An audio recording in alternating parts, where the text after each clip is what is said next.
La Parroquia Jesús Maestro y la Zona Pastoral de Moca presentan el Sermón de las 7 Palabras.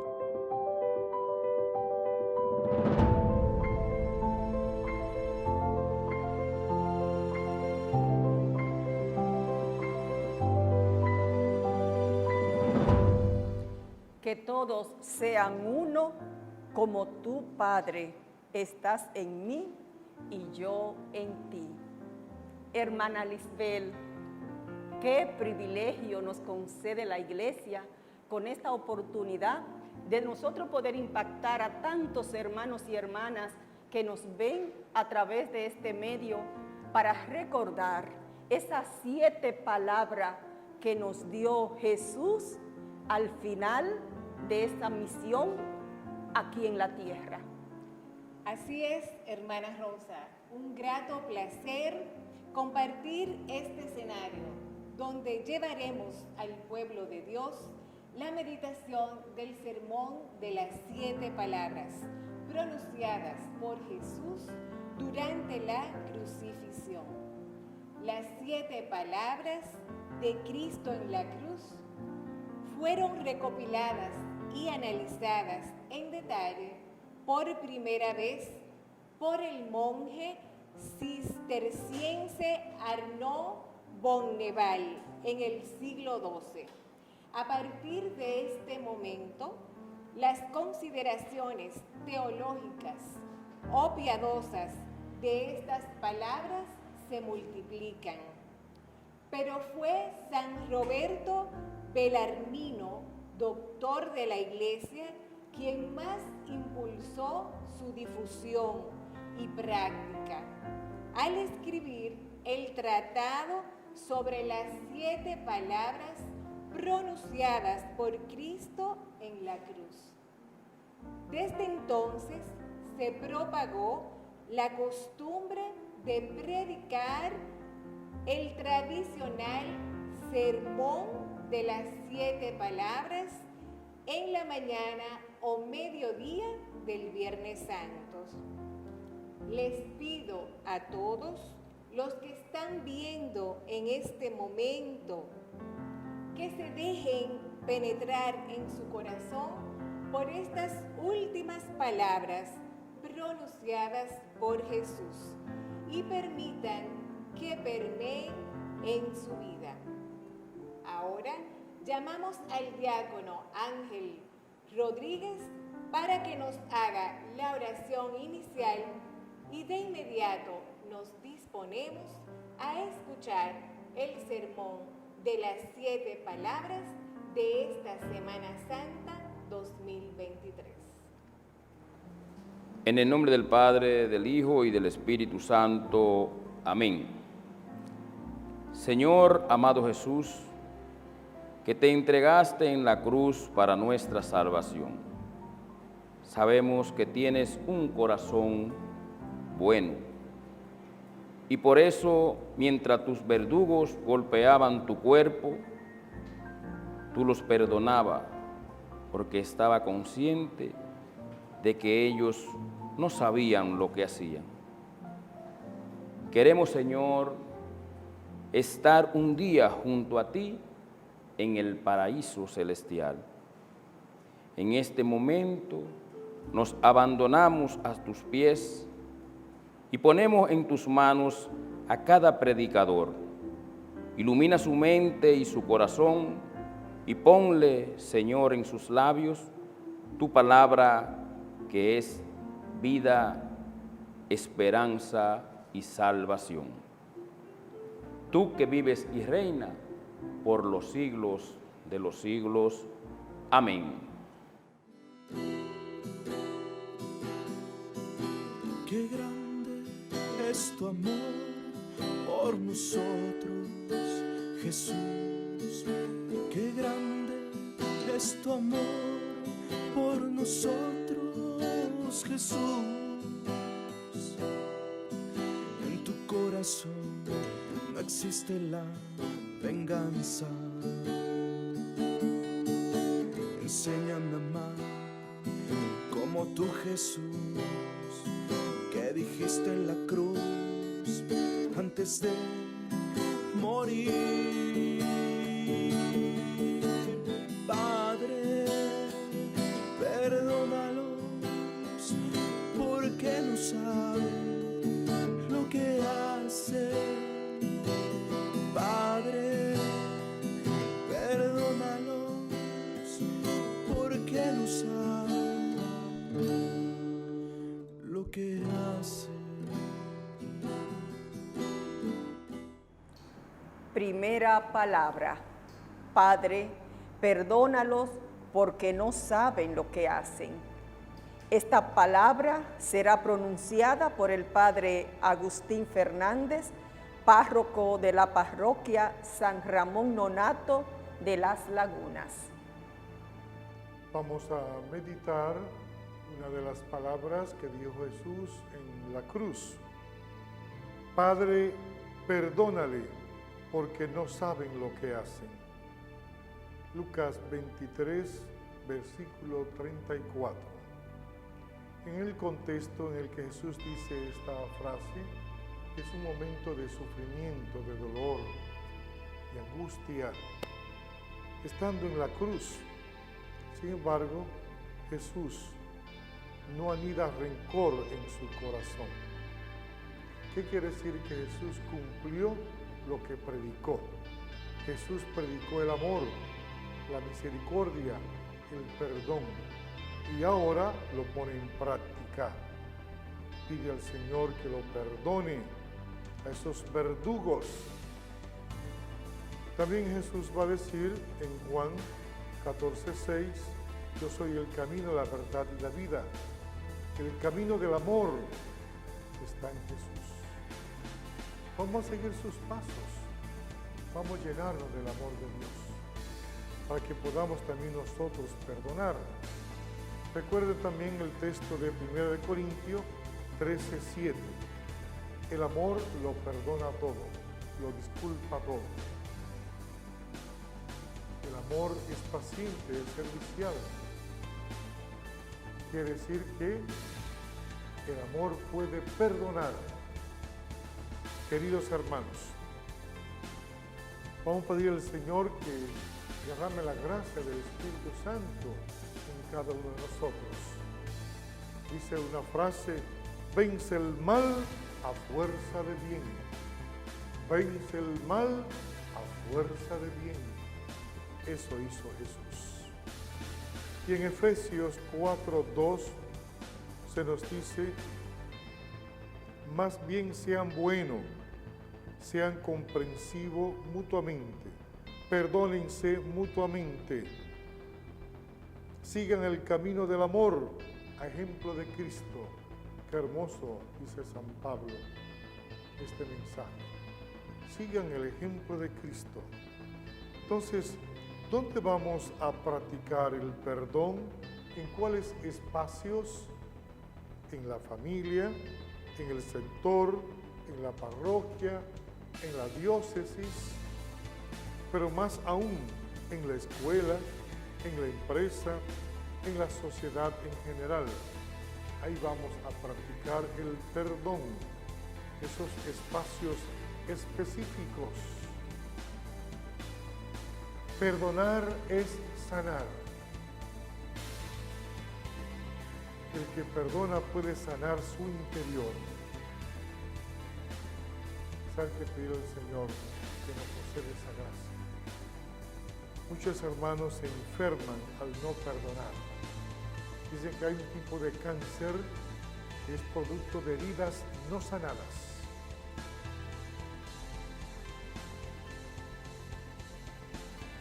Bueno, la palabra perdón aparece 147 veces en el Nuevo Testamento, 13 fuera de los evangelios. Quiere decir que fundamentalmente en el evangelio y donde más se repite esta palabra perdón.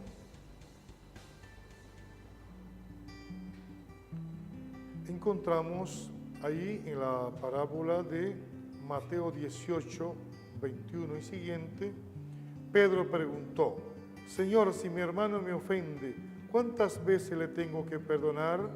7 veces. Jesús contestó: 7 veces no, hasta 70 veces 7. Quiere decir siempre, sin límite. Jesús te perdona. ¿Sabe qué falta? Que tú te perdones a ti mismo. Abre tu mente, abre tu corazón, acepta el perdón de Dios. El odio es como un cáncer secreto que corroe a la persona y le quita energía para seguir viviendo. Cuando una persona logra liberarse del odio, reconciliarse consigo mismo, recupera la paz y recibe fuerzas para empezar de nuevo. Una persona es más humana cuando perdona que cuando se venga de los demás. Jesús perdonó a muchos personajes en el Evangelio. Recuerden que perdonó al paralítico, al ciego, a los endemoniados, a la pecadora pública. Vete en adelante, no peques más. Perdonó a Zaqueo, en fin. Pero también en la parábola de Lucas 15, ahí encontramos el hijo pródigo, la oveja perdida. Ahí está la figura del padre, el buen papá que perdonó a su hijo y lo acogió de nuevo. Acepta el perdón de Dios. Dios te espera con los brazos abiertos.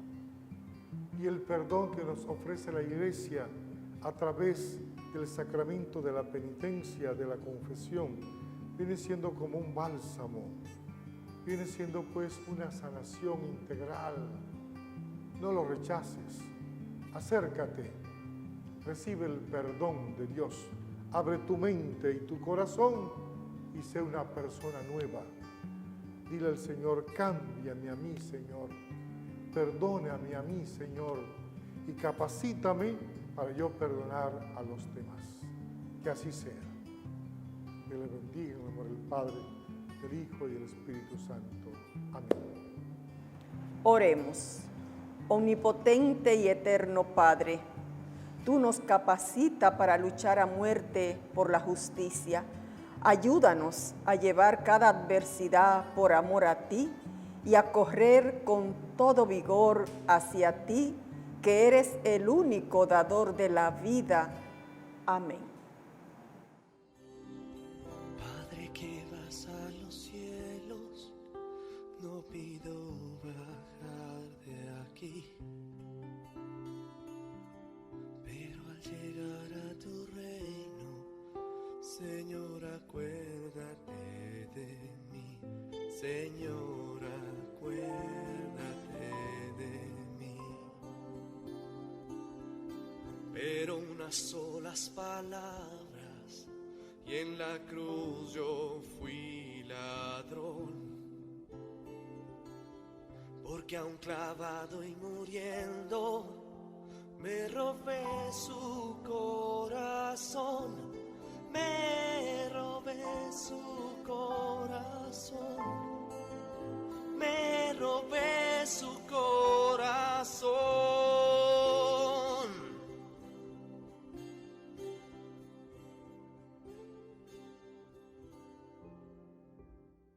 Segunda palabra. Hoy estarás conmigo en el paraíso. Será reflexionada por Joel Sánchez de la Renovación Carismática Dios está vivo. Con la imaginación coloquémonos a cierta distancia del Calvario. Sobre un firmamento gris se divisan 3 cruces, de las que cuelgan 3 ajusticiados. Jesús es el que está en el centro. Hacia él miran otros 2. Lucas, el evangelista, ha situado esta escena aquí, en el Calvario, en el momento cumbre de la historia de la salvación. Jesús como revelador del Padre, antes de morir, nos va a manifestar el núcleo de su misión y del mensaje que el Padre le había encomendado, la buena nueva de la gracia. Esta escena se presta a ser entendida en un sentido superficial. Generalmente nos detenemos en lo anecdótico. Cómo Jesús es insultado por dos malhechores crucificados con él. Y cómo uno de ellos, dando un giro de 80 grados, en el último momento se atreve a orar a Jesús pidiéndole el reino. Es justo que ante el dolor horrible de aquellos crucificados se haga esta lectura humanista y sensible. Pero hay algo más. Aquí se nos revela de una manera radiante que que muere entre dos malhechores, ha venido a juzgar al mundo y lo hará con un juicio de misericordia. Es verdaderamente el Hijo del Hombre, el que debe venir con el poder de la majestad de Dios. Ante él, el buen ladrón hace una solemne confesión de fe. Acuérdate de mí cuando vengas en tu reino. Reconoce en Jesús al Hijo del Hombre del Apocalipsis, que juzgaría al mundo. Este malhechor pertenece al resto de Yahvé, a los pequeños, aquellos pecadores que saben que el juicio último de Dios sobre la historia se realiza en este siervo humilde. Que la buena nueva ya ha llegado, que el tiempo de la gracia está aquí, que Dios no viene para destruir, sino para salvar. En la muerte de Jesús se inicia el juicio último de Dios, y al buen ladrón se le dieron los ojos para contemplarlo como juicio de misericordia. Por eso pudo escuchar esta palabra de Jesús: hoy estarás conmigo en el paraíso. Es necesario que nosotros escuchemos y entendamos estas palabras con toda la fuerza y la seguridad con que Jesús las pronunció. Yo te aseguro. En ella se manifiesta la autoridad de Jesús, su pretensión de tener la última palabra sobre el hombre. En este momento, Jesús da testimonio también de sí mismo, de que Él tiene la llave del paraíso. En la cruz realmente se resume toda la historia de la salvación. Lo que un hombre por su rebeldía cerró para todos, por la obediencia de este hombre, la misericordia del Padre lo ha vuelto a abrir a todos. El paraíso, y hoy mismo, aquí mismo, la humanidad ha quedado restaurada en el paraíso, de nuevo es ofrecido a todos los hombres. ¿Cómo se realiza esto? Aquí está lo sorprendente. Dios solamente pide fe. Fijémonos bien en esta escena del Calvario. Junto a la cruz de Jesús hay dos hombres crucificados. Ninguno de los dos tiene obras o méritos adquiridos, sino más bien todo lo contrario. Son malhechores. Representantes genuinos de la humanidad. Uno de ellos insulta a Jesús. El otro reconoce su pecado y le dice: nosotros estamos aquí con razón, porque nos lo hemos merecido con lo que hemos hecho. En estas dos figuras nos encontramos con el misterio insondable del corazón del hombre, luz tiniebla, fe e incredulidad. Libertad para decir entre lo uno y lo otro. Uno de los malhechores prefiere quedarse en la tiniebla, el otro ve morir a Jesús. Encuentra la luz y suplica. Con fe, con misericordia, Jesús, mirándole seguramente con inmensa ternura, ve en él un pequeño, uno de los suyos, verdadero pobre, de los que él había dicho que es el reino de los cielos, un pecador, a quien se le había dado escuchar el Evangelio de la gracia. Lo primero, hermanos, hermanas, es reconocer el propio pecado, aceptar la pobreza radical, la propia miseria. A los que así actúan regala el reino. Así lo había predicado en su vida y así lo está predicando y ejerciendo en el momento de morir. Hablando con propiedad evangélica. Dios no necesita de nuestras obras para salvarnos. Ahora Jesús da testimonio, el testimonio último y definitivo, la revelación suprema de que Dios quiere salvar a los hombres por pura gracia. Por gracia hemos sido salvados. Así nos dice San Pablo. Aquí está el Rey actuando desde la cruz. Tiene las llaves para abrir y tiene las llaves para cerrar. Desde la cruz, Jesús nos ofrece su reino, el paraíso del Padre, a los hombres que le creen de corazón. Pero solamente los pobres, los pecadores que se humillan, han visto en Él al Rey. Él reina sobre el pecado perdonando, lo mismo que reinará sobre la muerte resucitando. Es Jesús, y de una forma radiante en esta escena del Calvario, en el diálogo que mantiene con el buen ladrón, se ha revelado el poder mesiánico de Dios como gracia. Los hombres esperábamos un Dios que hiciese justicia reivindicativa y exacta, un juicio apocalíptico a favor de los justos y de los buenos, y un juicio que condena para los pecadores. Por eso resultó tan extraño el mensaje de Jesús. El hombre justo, el fariseo de aquel tiempo, se escandalizó de que Jesús comiese con los pecadores y ofreciese el banquete mesiánico a los señalados con el dedo, a los publicanos. ¿No fue esa una de las razones por que los fariseos pidieron su muerte?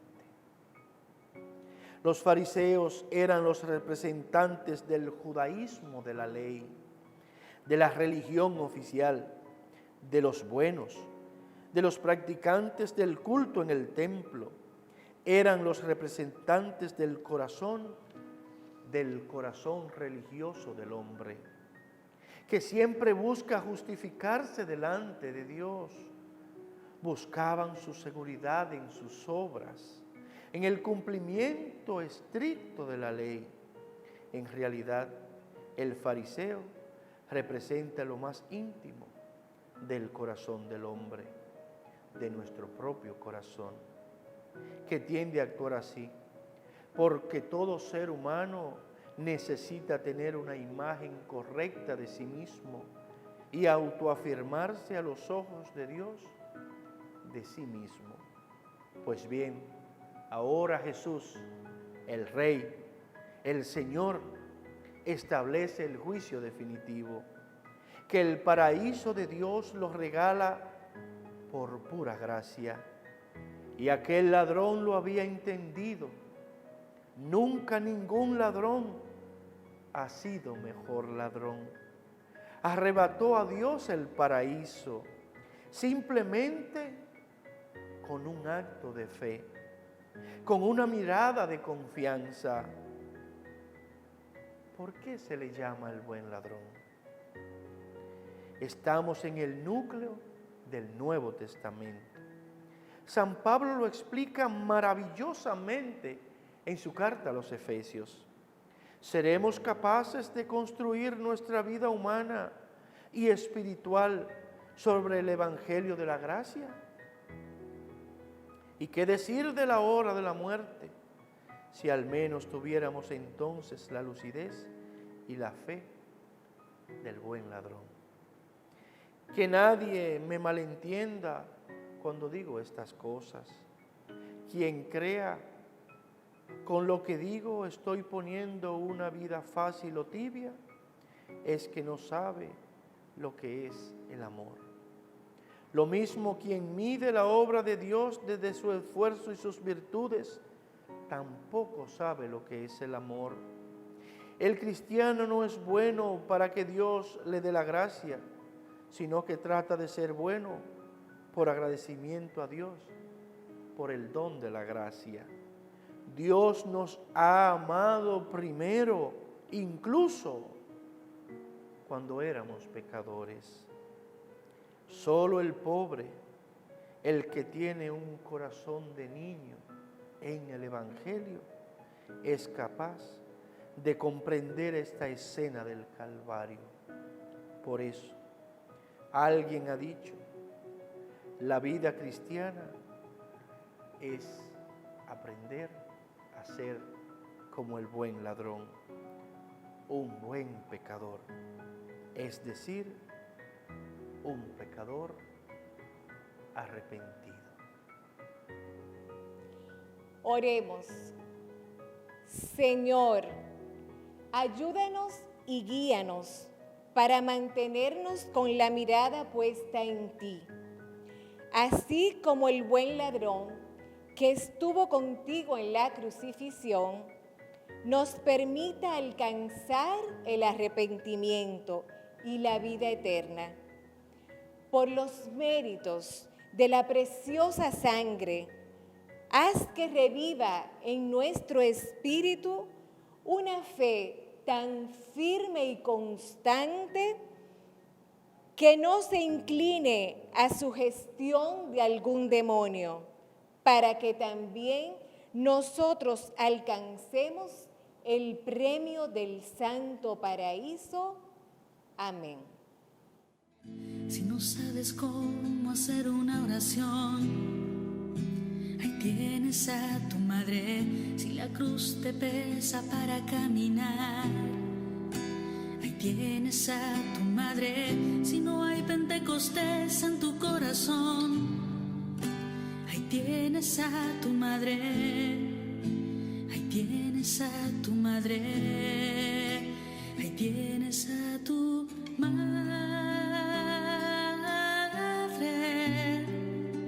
Ahí tienes a tu madre.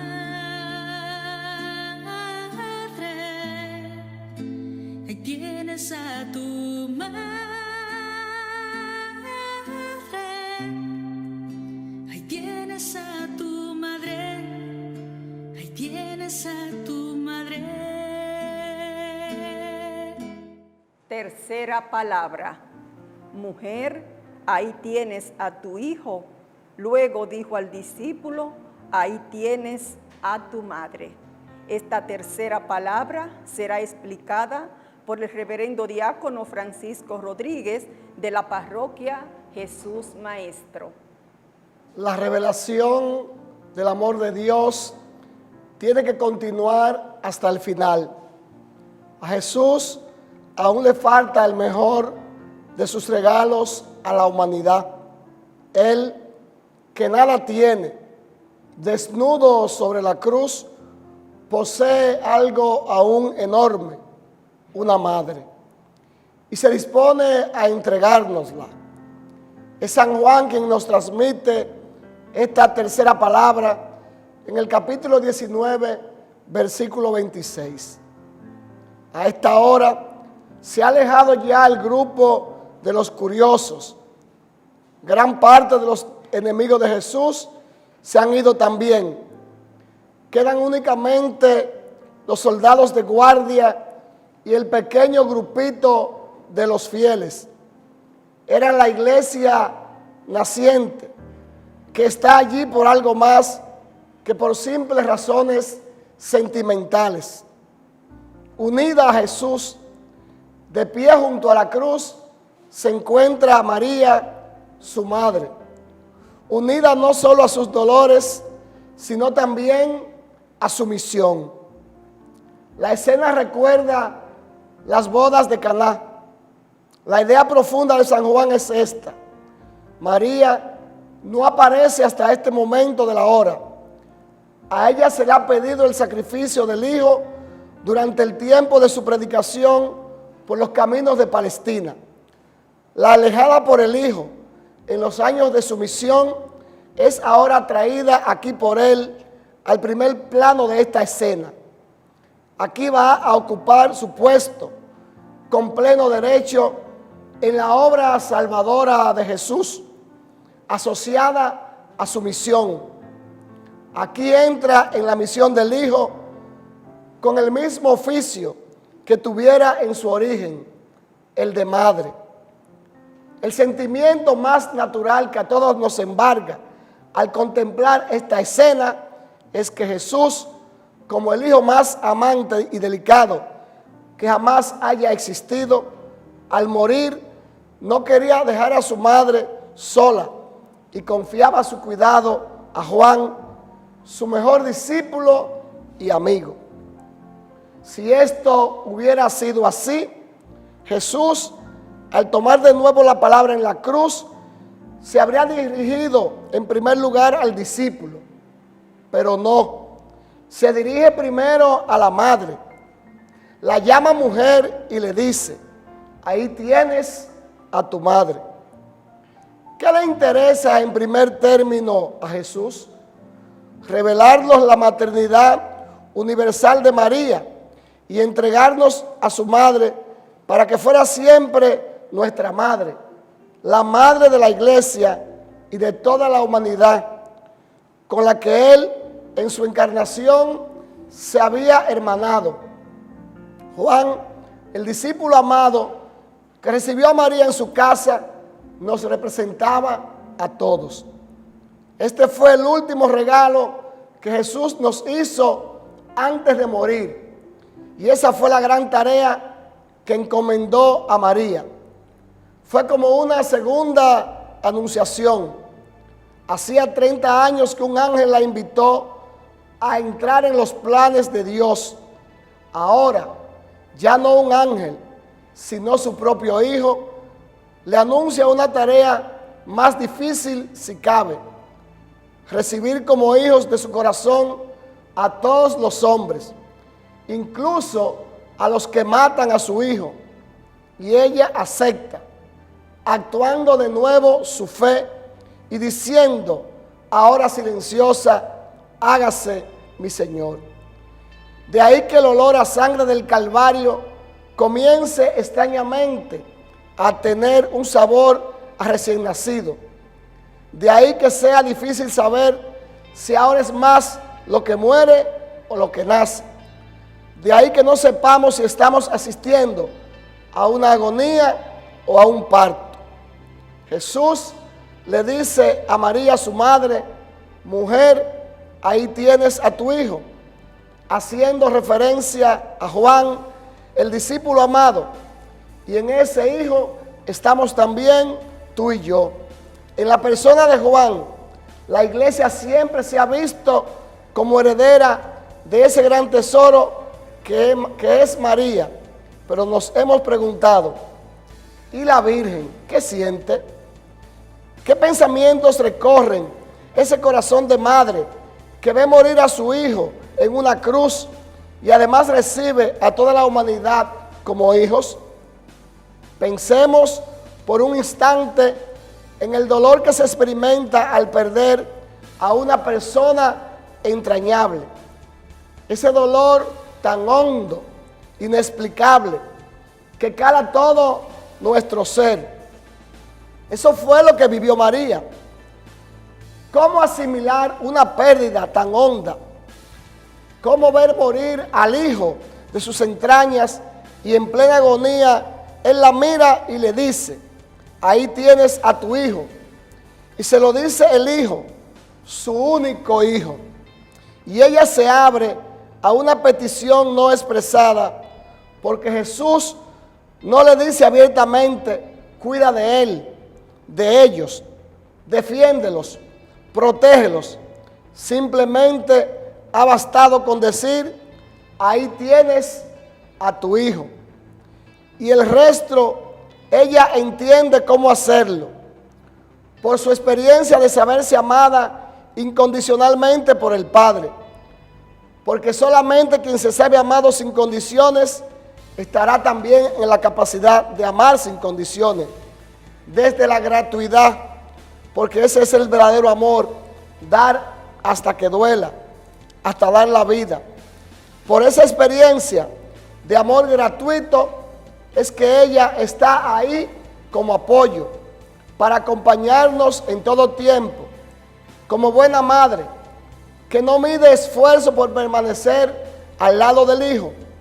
Ella sabe mantenerse en las horas difíciles. Hoy nos sostiene también en estos momentos adversos que vivimos en nuestro país. Comparte nuestras pérdidas, nuestros miedos, angustias, ansiedades, preocupaciones. Acoge nuestras lágrimas. Ahí tienes a tu hijo, le dice a la madre. Pero también nos está diciendo a cada uno de nosotros, ahí tienes a tu hermano, a tu amigo, a tu enemigo, al que rechazas, al que también te rechaza. Ahí al pie de la cruz de nuestro Maestro, de ese Dios a quien amamos con el corazón, en quien confiamos, ahí Él nos deja una vez más la lección de dar la vida, de entregarla, de acoger, de perdonar, de comprender, de abrirnos a la misericordia, incluso con aquel que pretende quitarnos la vida de tantas maneras. María es la madre y maestra, la amiga fiel, la que sabe conservar en su corazón cada palabra dicha con transparencia y confianza, la que recibe nuestras súplicas y las presenta a su Hijo. Ella es la intercesora, la que sabe custodiarnos en cada segundo de nuestra vida. Tengamos la certeza, como hombres y mujeres creyentes o no, que nunca estamos solos, ni en las horas más oscuras. Ella es nuestra seguridad. Están los amigos, madres, hijos, hermanos, parejas, colegas, y como creyentes tenemos a más gente al pie de la misma cruz, a innumerables hombres y mujeres de iglesia que han sido y son compañeros de camino, de esfuerzo, de lucha, de errores, de búsquedas, de entrega, de servicio y de amor. Jesús en la cruz le va a confiar a María una nueva maternidad. Dios la eligió desde siempre para ser madre de Jesús, pero también para ser madre de los hombres. Estas palabras, particularmente conmovedoras, constituyen una escena de revelación. Revelan los profundos sentimientos de Cristo en su agonía y entrañan una gran riqueza de significado para la fe y la espiritualidad cristiana.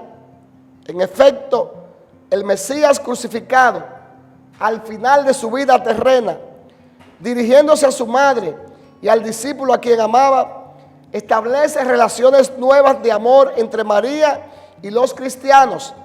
Esas palabras, interpretadas a veces únicamente como manifestación de la piedad filial de Jesús hacia su madre, encomendada para el futuro al discípulo predilecto, van mucho más allá de la necesidad contingente de resolver un problema familiar.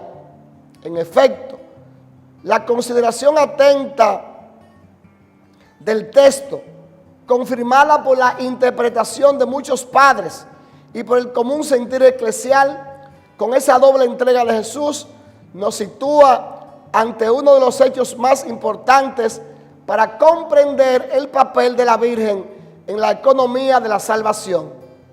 Las palabras de Jesús agonizante, en realidad, revelan que su principal intención no es confiar a su madre a Juan, sino entregar el discípulo a María, asignándole una nueva misión materna.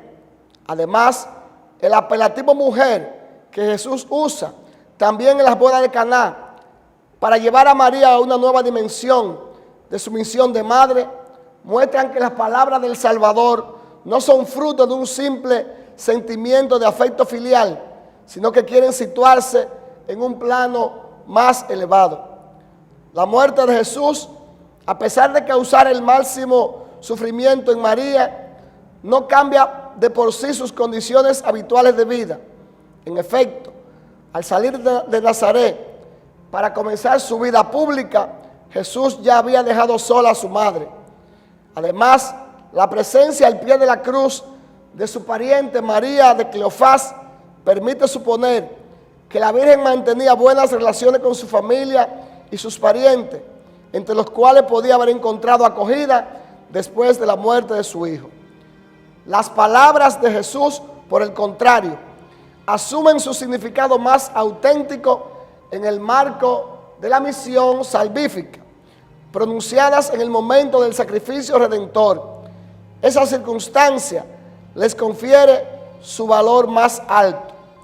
En efecto, el evangelista, después de la expresión de Jesús a su madre, añade un inciso significativo, sabiendo Jesús que ya todo estaba cumplido, como si quisiera subrayar que había culminado su sacrificio al encomendar su madre a Juan y en él a todos los hombres, de los que ella se convierte en madre en la obra de la salvación.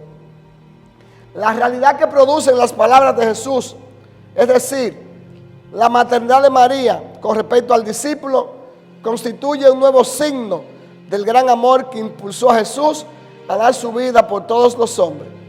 En el Calvario, ese amor se manifiesta al entregar una madre, la suya, que así se convierte también en madre nuestra. Aunque en el designio de Dios, la maternidad de María estaba destinada desde el inicio a extenderse a toda la humanidad, solo en el Calvario, en virtud del sacrificio de Cristo, se manifiesta en su dimensión universal. Las palabras de Jesús, he ahí a tu hijo, realizan lo que expresan, constituyendo a María madre de Juan y de todos los discípulos destinados a recibir el don de la gracia divina.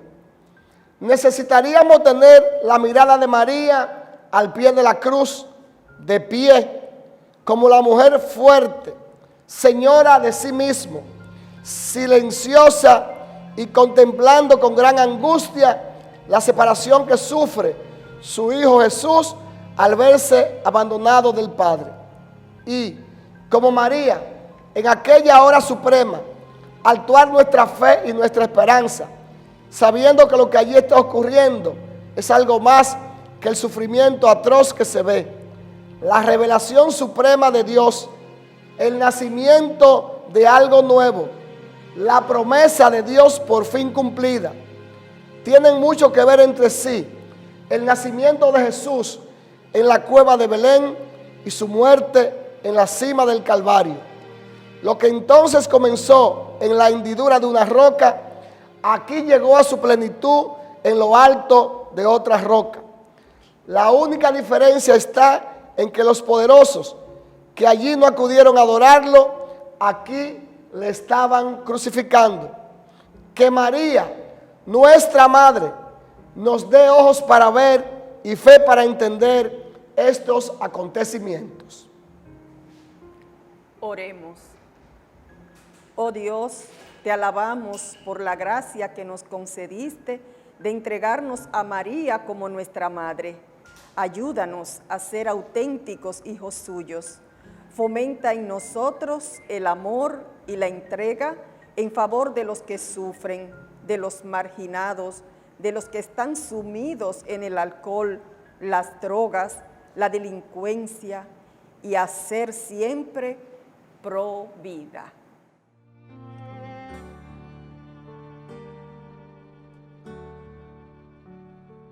Dios mío, ¿por qué me has abandonado? ¿Por qué me has abandonado, Dios mío?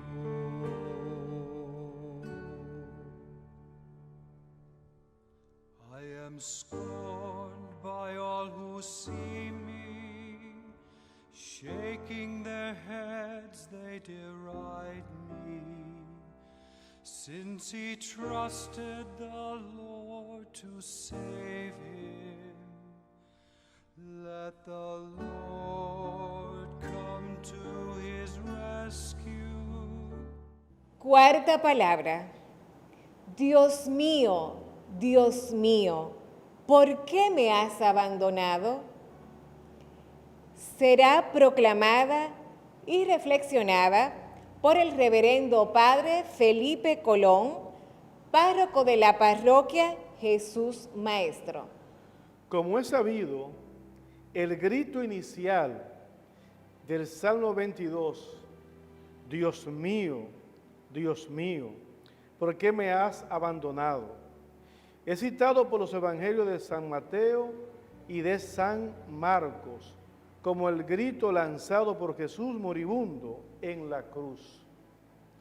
La muerte de Jesús estaba cerca, serían cerca de las 3 de la tarde.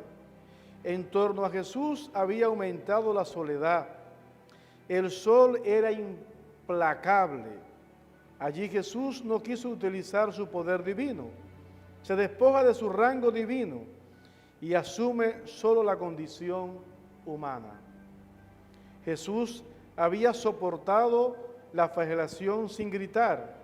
De igual modo, cuando los clavos atravesaron sus manos y sus pies, pero esta vez gritó con voz fuerte: Elí, Elí, lema sabactani, Dios mío, ¿por qué me has abandonado? Algunos de los que estaban allí lo oyeron y dijeron: está llamando al profeta Elías, dijo un soldado. Era un modo de burlarse del que había hecho tanto bien, como sanar los enfermos, expulsar los demonios y multiplicar los panes. Ese grito de dolor fue la cuarta palabra de Jesús, que ya había perdonado a sus verdugos, que le había dado un lugar en el cielo al buen ladrón, y le había dicho al discípulo que María es su madre. La desolación del Mesías, el Hijo de Dios, está afrontando el drama de la muerte, una realidad totalmente contrapuesta al Señor de la vida, abandonado por casi todos los suyos, traicionado por Judas Iscariote y negado por Pedro. Otros discípulos huyeron despavoridos y tolera los insultos. Jesús está bajo el peso aplastante de una misión que debe pasar por la humillación y la aniquilación. Por ello grita al Padre, asume el sufrimiento pacientemente. La expresión ¿por qué me has abandonado? Refleja la desesperación de la humanidad de Jesús. En su dimensión divina tenía que cumplirse lo que había dicho las Sagradas Escrituras. No es necesario que el Mesías padeciera esto y entrar así en su gloria. En su pasión, en obediencia al Padre, El Señor Jesús pasa por el abandono y la muerte para alcanzar la vida y donarla a todos los creyentes. Es indiscutible que en su dimensión humana, Él se sintió abandonado de su Padre del cielo y de la mayoría de sus propios discípulos, pero no tiró la toalla. Quiso llegar hasta el final como siervo obediente. Aquel grito de Jesús es hoy lanzado para aquellos que se han alejado de Dios y han preferido las cosas del mundo, rechazando la salvación que Jesús les ofrece. Aquellos que por inmadurez abandonan su matrimonio para refugiarse en cuerpo ajeno. En todos nosotros habita la debilidad y la fuerza, la virtud y el defecto. Hoy Jesús desde la cruz nos pregunta a todos: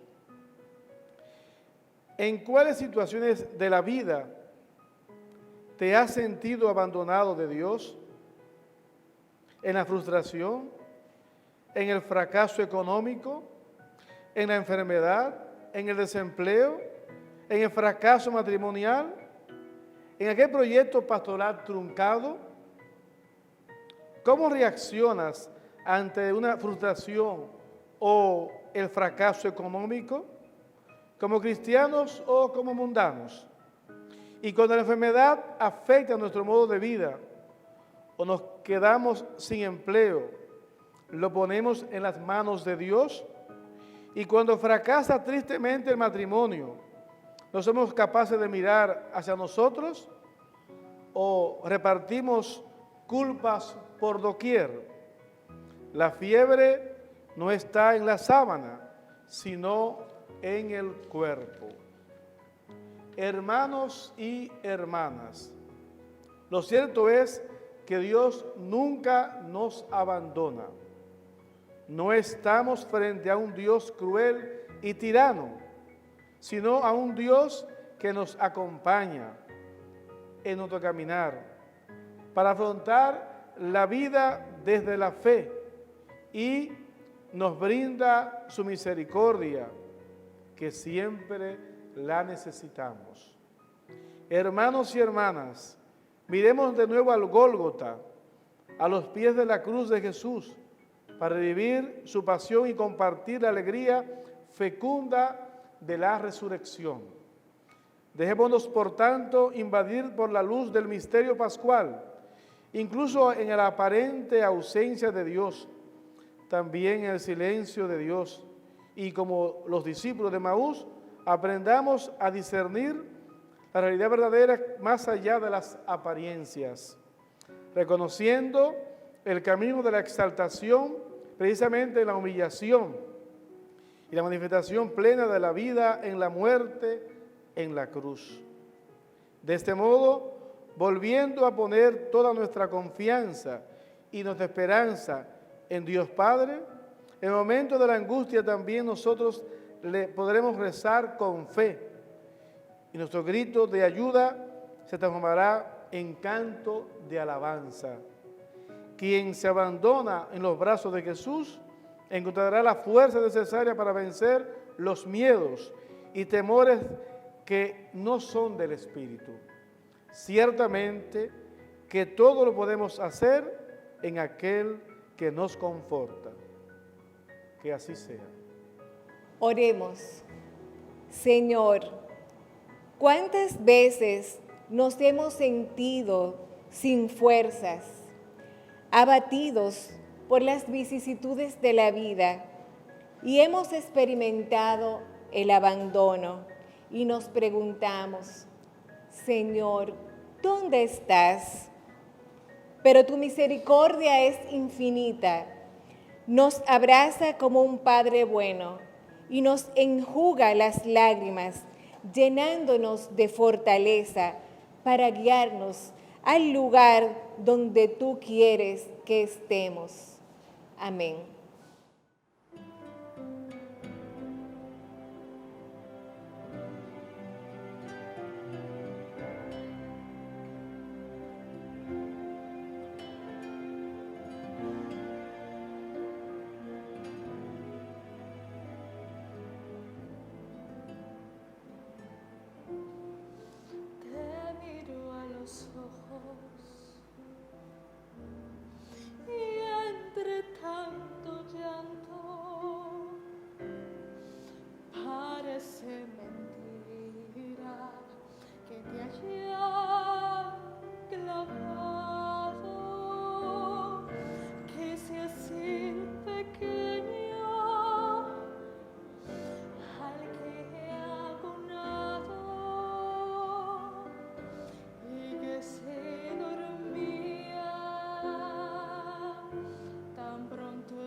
estaba en el templo, que cuando pregunté, respondió con calma que de los asuntos de Dios se encargaba ese mismo niño, el que está en la cruz, el Rey de los hombres, le llama Jesús.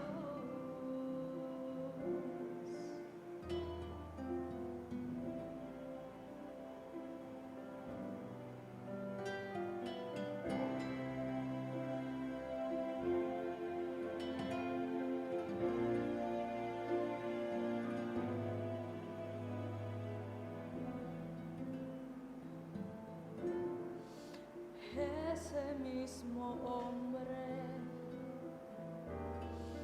ya no era un niño cuando en esa boda le pedí más vino que dio de comer a un millar de gentes y a pobres y enfermos los miró de frente, rió con aquellos a quienes más quiso y lloró en silencio al morir su amigo. Ya cae la tarde, se nublan los cielos, pronto volverás a tu Padre eterno. Duérmete, pequeño, duérmete, mi niño, que yo te he entregado todo mi cariño, como en Nazaret, aquella mañana. He aquí tu sierva, he aquí tu esclava.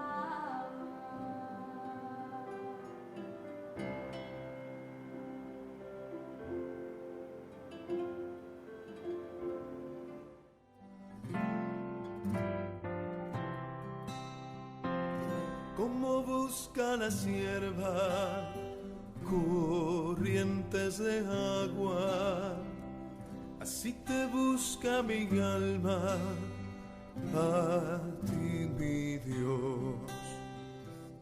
Como busca la sierva corrientes de agua, así te busca mi alma, a ti mi Dios. Tienes sed de Dios, del Dios viviente. Cuando entraré a ver el rostro de Dios. Quinta palabra, tengo sed. Esta palabra será meditada por el diácono transitorio Héctor Núñez de la parroquia Nuestra Señora del Rosario. Después de esto, sabiendo Jesús que ya todo estaba cumplido, para que se cumpliera la Escritura, dice: tengo sed. Había allí una vasija llena de vinagre, sujetaron a una rama de hisopo una esponja empapada en vinagre y se la acercaron a la boca. En Jesús existen dos naturalezas, la humana y la divina. Solo en Él se cumplen estas dos categorías, y es en este texto donde nosotros vemos esa naturaleza humana de Jesús en su mayor expresión. Tengo sed. Tenemos que enfocarnos en lo que Jesús ha estado viviendo, aquel que ha sido azotado, aquel que ha cargado con su cruz hasta llegar al Calvario, donde se cae y se levanta, sintiendo el peso de la cruz y el tener que soportar el calor que el sol emana. Es totalmente lógico y humano que Jesús pida agua para beber. La sed se presenta como una necesidad que está por encima del hambre, ya que es un deseo de beber agua, y esta representa la vida. En las Sagradas Escrituras encontramos muchos escritos que nos hablan de la sed que uno como ser humano tiene de Dios, como es el Salmo 42. Mi alma tiene sed de Dios.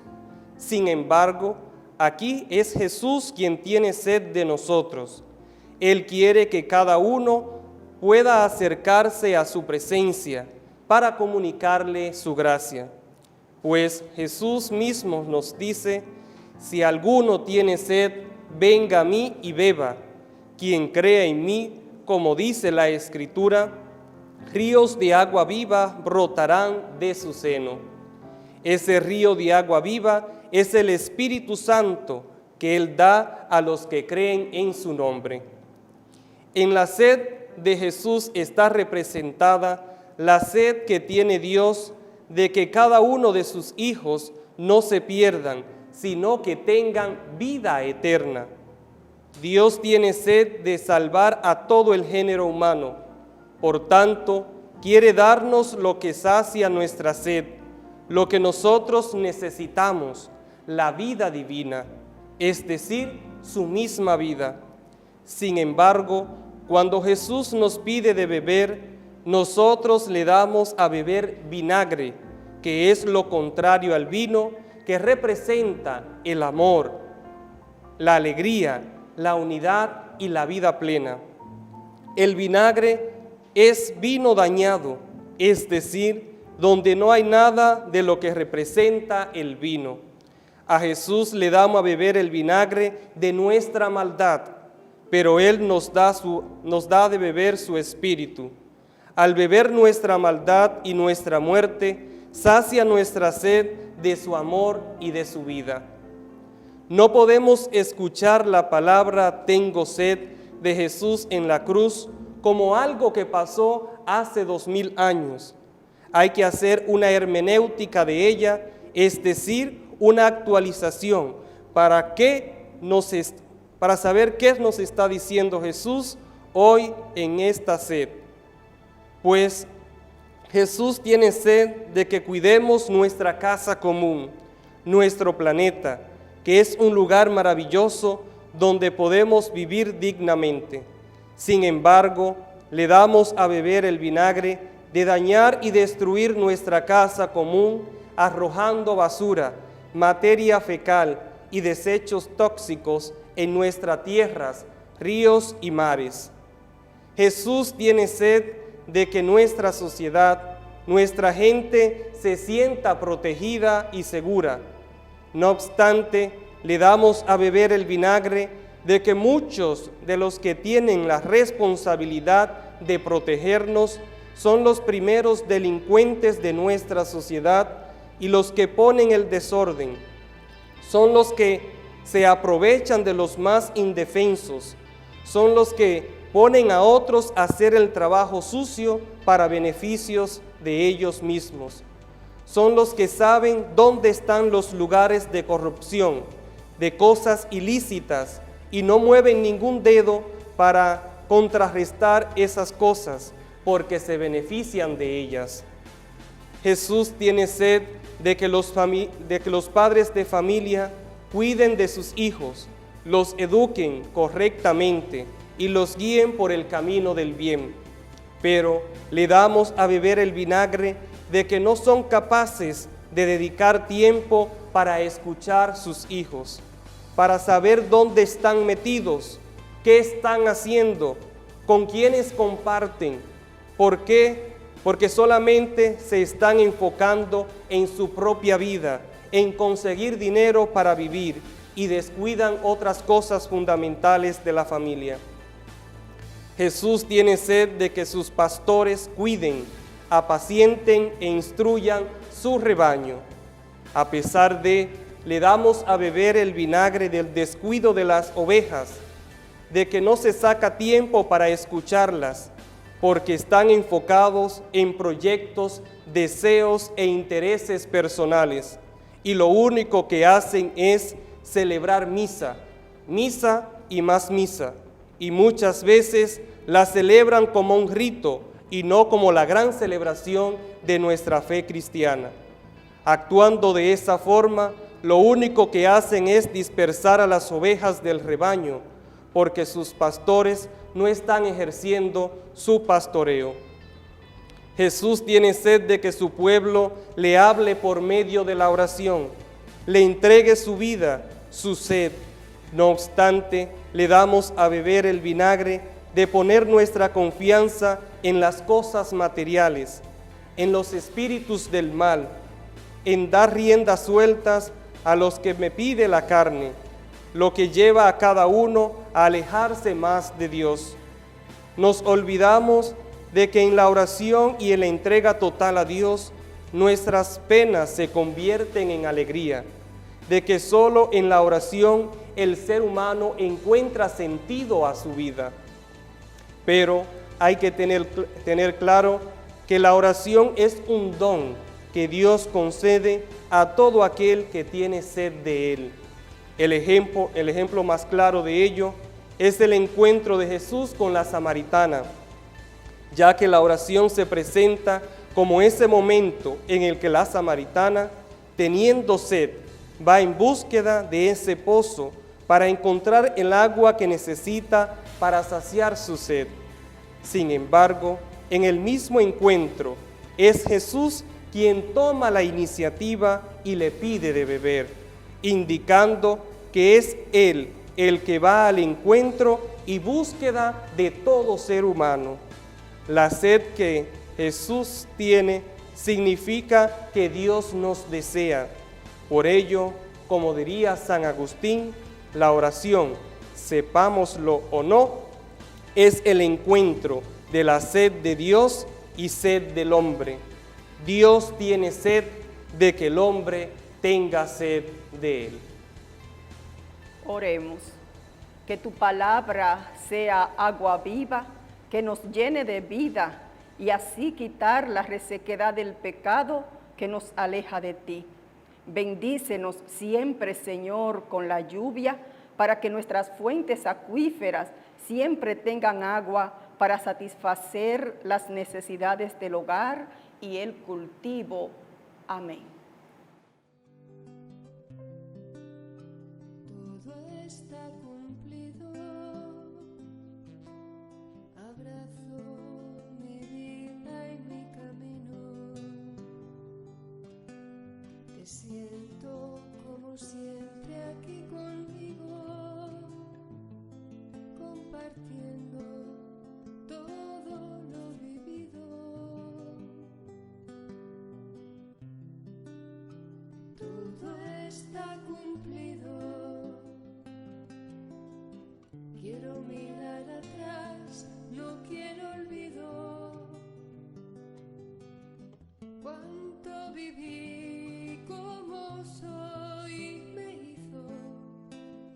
Elegí siempre tu abrazo por destino. Sexta palabra.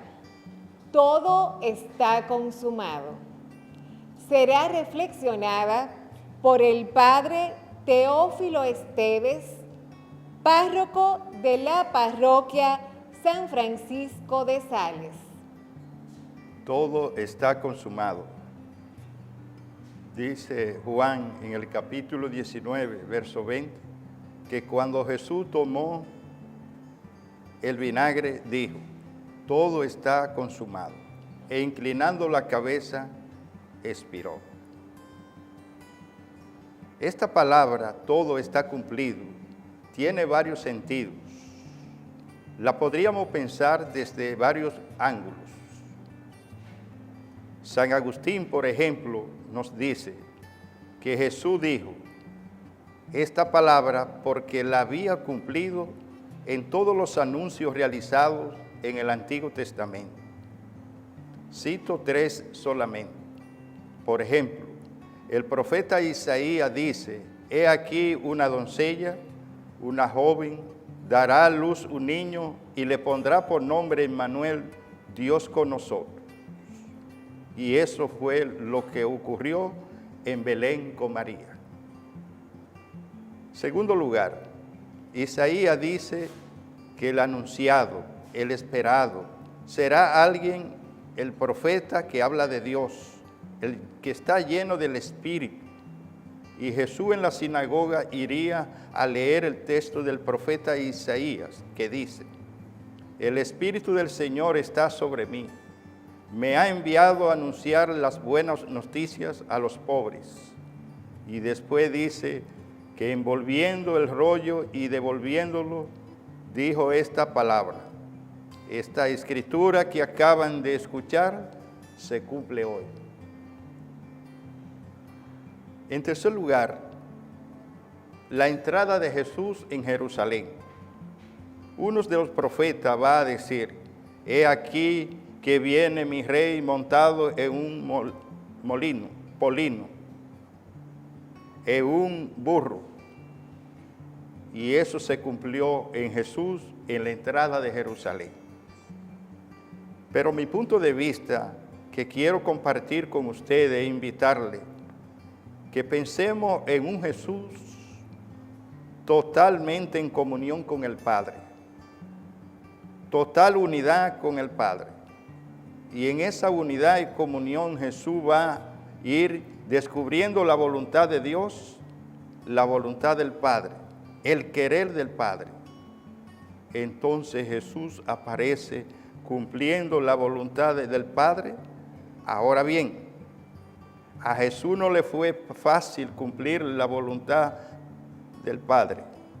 De hecho, en la carta a los Hebreos dice que Jesús aprendió con su sufrimiento a hacer la voluntad de Dios. Y eso nos debe de hacer pensar a nosotros que siempre hacer la voluntad de Dios no es fácil. ¿Qué hizo Jesús en síntesis? Yo podría decir en síntesis que Jesús obedeció al Padre, cumplió la misión que le había encomendado el Padre de hacer presente el reino de Dios. ¿Cómo lo hizo? A través de palabras, hablando con autoridad y en lo que reconocía claramente todo el mundo, y haciendo visible el reino de Dios con hechos concretos, curando, sanando, devolviendo la vida, de manera que Jesús nos mostró la intimidad con Dios y la intimidad del Padre, del rostro amoroso de Dios, el rostro misericordioso del Padre. Pero esa manera de hablar de Dios y de actuar de Jesús suscitaron en los jefes de la sinagoga y en los jefes religiosos y en los políticos oposición. Y eso fue lentamente llevando a Jesús a Jerusalén. Podríamos decir, el Padre fue llevándolo, pero también los humanos colaboramos para esa actividad. Jesús dice Jesús, aquí vamos a Jerusalén, y que el Hijo del Hombre tiene que ser entregado en manos de los hombres, donde tiene que sufrir mucho y padecer, pero resucitará. Parece ser que el triunfo del pecado, del gobierno, de los jefes de la sinagoga o de las autoridades pero no. Jesús lo que está haciendo es obedeciendo al Padre, cumpliendo la voluntad del Padre. Jesús en ese momento está mostrándolo y cumpliendo la grandeza del amor de Dios. Cuánto nos ama Dios, cuánto te ama Dios. Así Jesús en la cruz está reconciliando, está perdonando a toda la humanidad. Esta reconciliación de la humanidad con el Padre Dios, y eso puede ser también cumpliendo y realizando la obra que el Padre le ha encomendado. He obedecido y lo que he realizado forma parte del plan de Dios.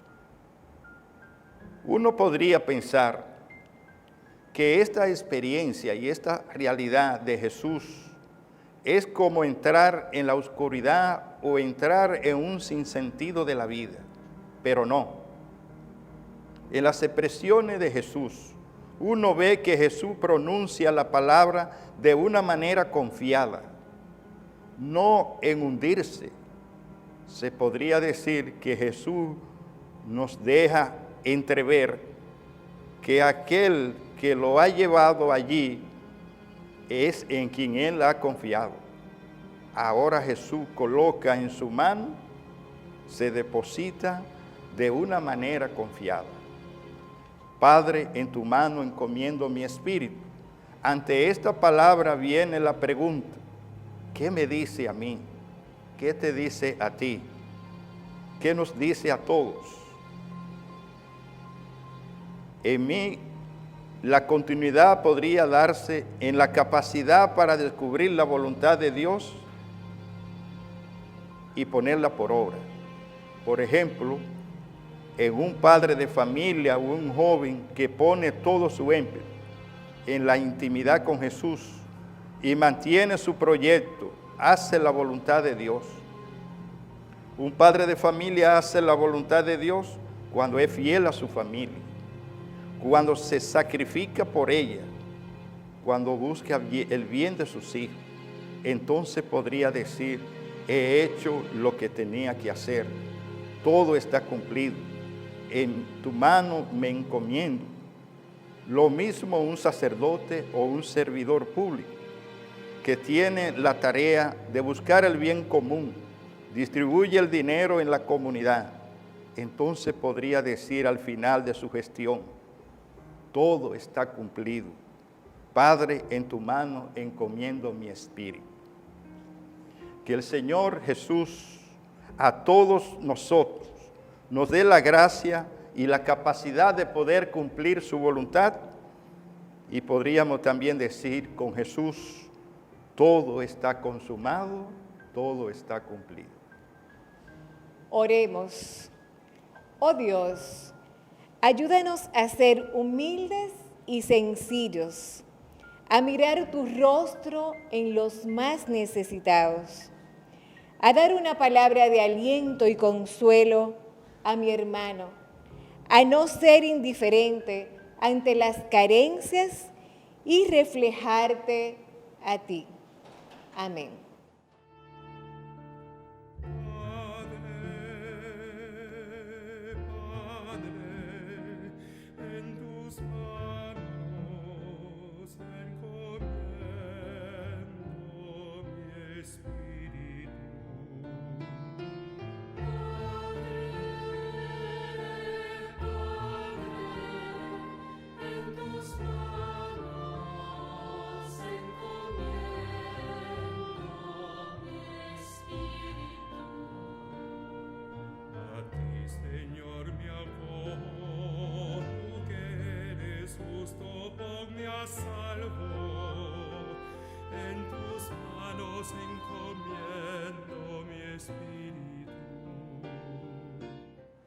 Séptima palabra. Padre, en tus manos encomiendo mi espíritu. Esta palabra será predicada y reflexionada por el reverendo padre Edwin Alonso, vicario zonal y párroco de la parroquia Nuestra Señora del Rosario. Era ya eso de mediodía y vinieron las tinieblas sobre toda la tierra hasta la media tarde, porque se oscureció el sol. El velo del templo se rasgó por medio y Jesús, clamando con voz potente, dijo: Padre, en tus manos te encomiendo mi espíritu. Y dicho esto, expiró. Al ver el centurión lo sucedido, glorificaba a Dios diciendo: ciertamente este hombre era el Hijo de Dios. Y todas las gentes que habían acudido a aquel espectáculo, al ver lo que pasaba, se volvieron golpeándose el pecho. Padre, en tus manos te encomiendo mi espíritu. Esta es la última palabra de Jesús en la cruz. Y nos recuerda toda la intimidad del amor y comunión entre Jesús y su Padre. La primera palabra que se registra de nuestro Señor Jesucristo en las Escrituras fue pronunciada cuando éste tenía 12 años. ¿Y por qué me buscaban? ¿No sabían que yo debía estar en la casa de mi Padre? Y durante su vida pública, Jesús reafirmó su fidelidad al Padre. El que me ha enviado está conmigo y no me deja nunca solo, porque yo hago siempre lo que a Él le agrada. Es decir, que Jesús fue fiel a la voluntad del Padre. Jesús había gastado toda su vida haciendo la voluntad del Padre. Y ahora en la cruz, cuando sale al encuentro de la muerte y libremente entrega su vida, sus últimas palabras son: Padre, en tus manos te encomiendo mi espíritu. A pesar de la incredulidad y de la falta de aceptación de sus discípulos, Jesús se mantuvo siempre coherente y consecuente a esta voluntad. Ahora, con la satisfacción del deber cumplido, pone su vida en las manos de su Padre y descansa en esas manos. Había estado 33 años cumpliendo la voluntad de su Padre y ahora volvía al Padre. Fue un suspiro hondo y profundo, lleno de ternura por la cercanía del encuentro de Él con su Padre. Todos tenemos la experiencia de Dios, de un Dios amoroso. De manera más especial, Dios está cerca de los desorientados, de los oprimidos, abatidos e ingratos. Él hace llover sobre buenos y malos. Él hace que el sol salga para todos. Él sabe amar y perdonar. Él corre detrás de la oveja descarriada y espera siempre ansioso la vuelta del hijo pródigo y encuentra la gran alegría al encontrar al que se le había perdido. Dios Padre se alegra más con la conversión de un pecador que por 99 justos que no necesitan convertirse. El Dios de Jesús es un Dios Padre que ama y perdona, que es paciente y quiere la salvación de todos. El que no oprime, sino que libera, que no condena, sino que salva, que no castiga, sino que perdona. El que ama la vida es el Dios de vivos, de la esperanza y del futuro. Jesús se dirige a su Padre con la confianza de un niño. Cuando él tenía 12 años, dice a sus padres, José y María, que lo habían estado buscando durante 3 días, ¿no sabían que debo ocuparme de las cosas de mi Padre? No cabe la menor duda de que esta afirmación de Jesús nos indica que Él no se perdió Él, sino que se perdieron fueron sus padres. Sus padres se perdieron y no nos puede extrañar. Muchas veces he visto papás y mamás perdidos, profesores perdidos, sacerdotes perdidos, y yo mismo en alguna ocasión también me he perdido. Pues esta última palabra de Jesús, podemos decir que es la palabra más suave, la más dulce que podía habernos enseñado en el momento antes de morir. El hombre y la mujer temen a la muerte, y por eso se pasan la vida huyendo de ella.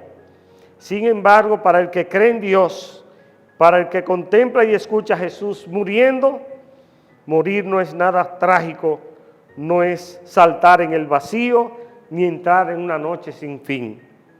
Los hombres creemos que morimos y que perdemos la vida, y lo que ocurre en realidad es solo lo que le ocurrió a Jesús, que ponemos la cabeza en su sitio. ¿Dónde? En las manos del Padre. Decía un poeta ruso, cuando una persona muere, Dios acaba de amasar su existencia para la eternidad.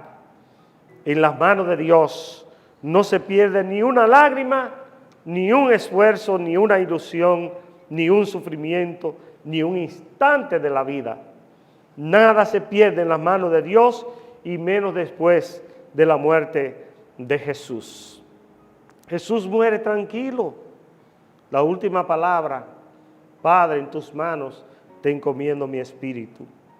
Inclina su cabeza en las manos del Padre y nos regala su espíritu.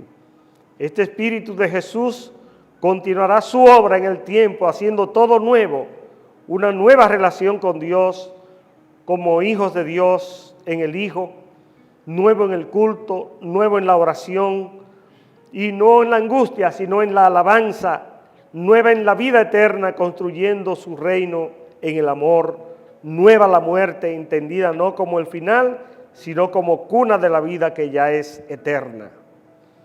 En cuanto a la palabra Padre, Jesús quiso terminar su vida pronunciando de nuevo la palabra más querida de su corazón, la palabra que resume su mensaje al mundo: Abba, Padre, porque Dios es eso, es Padre, se dedica a ser Padre, es solo Padre, sobre todo Padre.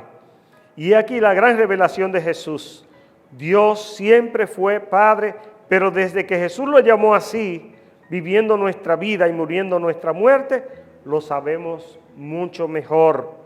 Para eso Él vino al mundo.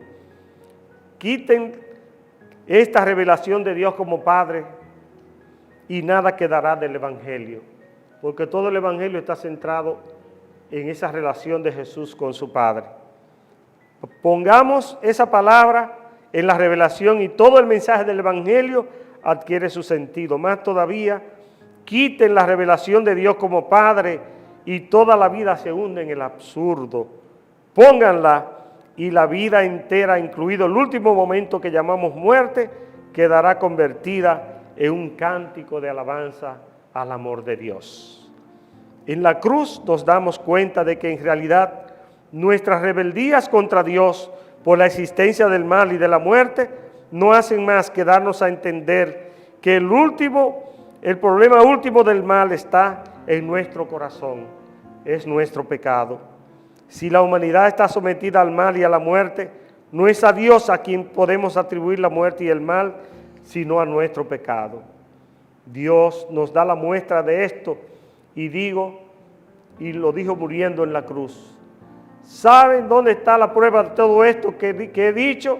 Nos la da Dios muriendo en la cruz. Solo Dios ha podido soportar hasta el final el absurdo de la muerte, y una muerte cruel y con un gran sufrimiento, pero sin miedo, porque solo Dios ha sido inocente, porque solo Él no conoció el pecado, que es el que produce en nosotros el miedo a morir. Qué bien lo dice San Pablo: el aguijón de la muerte es el pecado. Y por eso el mal y el miedo a morir han sido superados en la cruz de Cristo. Y solo pueden ser superados en la nueva justicia, la que nos viene de Él por la misericordia y el perdón de Dios. Al entregar, decía Santa Teresa de Jesús, que escribió aquel verso maravilloso: vivo sin vivir en mí, y tan alta vida espero, que muero porque no muero. Qué profunda esa frase de Santa Teresa de Jesús. Y al entregar al Padre su Espíritu, le ha entregado todo lo que llevó siempre dentro. Por eso acudamos a Cristo crucificado, miremos al traspasado, miremoslo confiando en su misericordia, porque su obediencia se ha hecho causa de nuestra salvación. Sea la misericordia de Dios el eje de nuestra oración y de nuestra piedad, porque si Dios permitió que cayéramos en desobediencia y pecado, fue para que tuviéramos experiencia de su misericordia. Jesús te abraza en la cruz. ¿Cuántas veces abrazas con tu cruz a los hermanos que te rodean, que te necesitan? Te encomiendo mi espíritu. En la iglesia, cuando yo hago algo bueno por otros, lo hago para que otros me tengan en cuenta, para que me pongan a mí en primer lugar, o realmente lo hago porque sigo a Jesús, que lavó sus pies y no pidió nada, lo hizo gratis. Mira a tu alrededor y proponte identificar las cruces de tus hermanos, niños en la calle, situaciones de pobreza y de exclusión, injusticias y violencia con la mujer, jóvenes en consumo de drogas en todos nuestros barrios que están perdiéndose, ancianos maltratados y abandonados, prostitución infantil, corrupción, abuso de cualquier índole. Las celebraciones de estos días nos ayudan a hacer memoria de Jesús, pero además deben motivarnos a responder ante esas necesidades de hoy. ¿Te animas a subir a esa cruz para que también puedas sanar y salvar como lo hizo Jesús? El centurión, al ver morir a Jesús, alababa a Dios, dice San Lucas. A esta alabanza les invito yo ahora, hermanas y hermanos. Alabanza a Dios Padre por ser amor y ser Padre. Alabanza a Jesucristo, el Hijo encarnado, por habernoslo revelado con su vida y con su muerte. Y alabanza al Espíritu Santo, que ha hecho posible que esta buena nueva llegara a lo largo del tiempo hasta nosotros. A ti, Señor, todo honor y toda alabanza por los siglos de los siglos. Amén. Oremos. Dios Todopoderoso y Eterno, concédenos la gracia de amarte profundamente y confiar en ti como lo hizo Jesús en los momentos de prueba, de dolor. Que experimentemos tu amor de Padre, siempre atento, siempre dispuesto a socorrernos en cada momento de nuestras vidas. Gracias por mostrarnos que la muerte no es el final, sino más bien la victoria, con nuestra entrada triunfante a la vida eterna. Amén. Hemos concluido el sermón de las 7 palabras. Agradecemos a los sacerdotes y diáconos que han intervenido, a todos ustedes que nos han seguido a través de la televisión y las redes sociales. Gracias, Señor, por el don de la vida, de la fraternidad, por haber nacido en el seno de nuestros hogares. Ahora nos corresponde, como cristianos, poner en práctica cada actualización de cada palabra, perdonar a los que nos ofenden, aspirar al cielo, amar y pedir a la Virgen María a través del Santo Rosario. Dios nunca abandona a sus hijos. Confiemos siempre en Él. Jesús tiene sed de ser escuchado, amado y sobre todo testimoniado. Estamos llamados a consumirnos en la acción pastoral. El cristiano que se entrega en cuerpo y alma a una vida apostólica, evangelizando, catequizando, será premiado en el cielo. A todos nos aguarda nuestro último viaje, la morada eterna.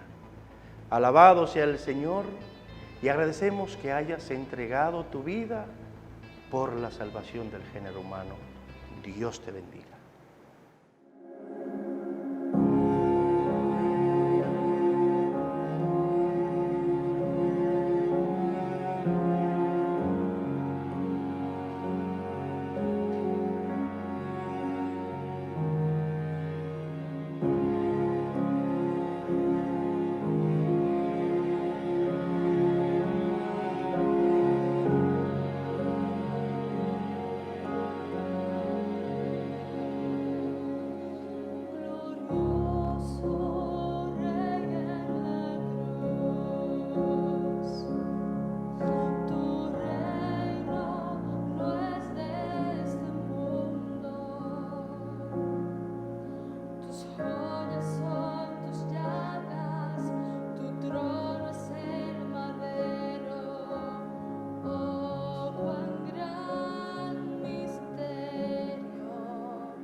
tienes tu corona, tu pasión.